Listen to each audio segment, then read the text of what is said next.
பார்த்தீங்களா கொடுமையை? ராத்திரி மணி 1:13 வாழை பிரஷ் மாதிரி தூக்கிக்கிட்டு திடீர்னு ரூமில் குதிக்குது. சோஃபாவை போட்டு சுரண்டுது, பெட்டை சுரண்டுது, அடி தொண்டையில் என்னென்னமோ சொல்லி கத்துது. இந்த பக்கம் பார்த்துட்டு திரும்பினா அந்த பக்கம் போய் நிற்கிது. எங்கே நடக்குது பாருங்கள், தலைக்கு மேலே திடீர்னு குதிக்கிறது, துள்ளி துள்ளி ஓடுறது. என்ன ஆச்சுன்னே தெரியல நைட்டு பையோவுக்கு. அங்கே பார்த்தேன்னா அந்த இங்கே வந்து உட்காந்துருக்கு பாருங்க. ஏய்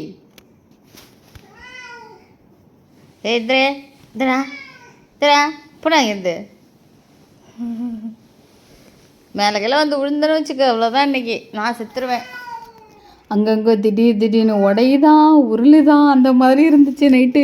எல்லோரும் பையோ வந்து பெட் ஷாப்பில் வாங்கினா பர்ஷியன் கேட்டான்னு கேட்பாங்க. நான்லாம் பர்ச்சேஸ் பண்ண மாட்டேன், கேட்லாம் யாரும் வாங்குறதுக்கு என்கரேஜ் பண்ண மாட்டேன். இவனை வந்து ஒருத்தவங்ககிட்ட வந்து நான் அடாப்ஷன் தான் வாங்கினேன். அவங்க என்ன பண்ணாங்கன்னா, இவனை தனியாக ஒரு வீட்டில் எம்டி அவங்களோட ரெண்டல் ஹவுஸ்க்காக உள்ள எம்டி வீடாக அது தனியாகவே பூட்டியிருக்குமா. ஒரு வீட்டுக்குள்ளார இவன் ஒரு ரூமில் அது அட்டாச்சு பாத்ரூமோடு இருக்கிற அந்த ரூமுக்குள்ளார தனியாக விட்டுட்டு அவங்க பெங்களூர் போயிடுவாரான். அந்த பையன் வந்து போயிட்டாருன்னா இவன் அந்த வீட்டுக்குள்ளேயே தான், அது ஒரே ரூமுக்குள்ளே 24 hours 1 week அவர் ரிட்டர்ன் வர வரைக்கும் அதுக்குள்ளேயே தான் அவன் ஃபுட்டு சாப்பிட்டுட்டு இருக்கணுமா. அந்த பாத்ரூம் மூலையிலேயே போய் படுத்து கிடப்பான். அவர் அப்படியே இருக்கான்னு சொல்லி அவர் யாருக்காவது கொடுத்துருங்க அப்படின்னு சொன்னார்.